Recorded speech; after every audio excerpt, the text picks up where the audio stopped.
2017 paper 1 question 5, the function such that f of x equal to 2x cubed plus 5x squared minus 4x minus 3, where x are the real numbers, show that x minus 3 is a root and find the other roots. To show that something is a root, sub it in and the function should equal to 0.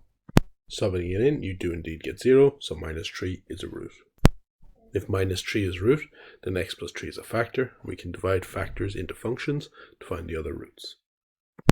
Set up your long division.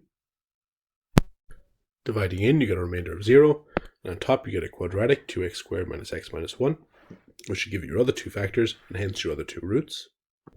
Either use minus b formula, or back-to-back brackets, and solve to find your other two values of x, which are your other two roots. Three roots are x equals minus 3, x equals minus a half, x equals 1. Part B, find the coordinates of the local max and min of the function f. Here we have the function f given us to us at the start of the question. To find the local max, local min, we know that dy dx, the derivative, must be equal to 0. Maxes or mins on a cubic are at the top when the slope is 0. So first thing, to get the derivative, let it equal 0. When you get the derivative equals 0, you just need to solve that quadratic. So you can divide by 2, then you can use minus b formula, or you can factorize to find your two values for x. Solving the quadratic, you get x equals 1/3 and x equals minus 2. We want a y value, so we're going to sub them back in to the original equation. Values of minus 100 over 27 and 9. Maximum point being higher up on the y-axis is minus 2, 9, and the minimum point 1/3 minus 100 over 27. Part C, f of x plus a, where a is a constant, is only one real root. Find the range of possible values of a. So f of x plus a, where a is the constant, is only one real root. Find the range of possible values of a.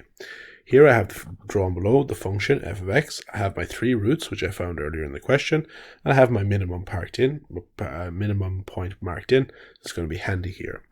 All that a does to a function, if I add a, all I do is I slide the cubic up, or if I'm subtracting a, I'll slide the cubic down. For it to have one real root, it can only hit the x-axis once. That means I need to slide it up so it hits the x-axis only once. So this leg of my cubic here goes on forever and ever and ever down in that direction. So it will always cut at that point no matter how far I bring it up. So all I need to do is I need to bring this point here above the x-axis. I need to rise this up so it's above the x-axis. So it'll only cut in one point. So what distance do I have to bring it up? I have to bring it up more than this distance. If I bring it up exactly 100 over 27, it will be on the x-axis. So anything more than that will mean it'll only cut the x-axis once, so it'll only have one root. So x would have to be greater than 100 over 27. The other option is I can drop it down low. So this leg can continue forever. If I drop this minimum point below the x-axis, then it'll just cut at a point somewhere here.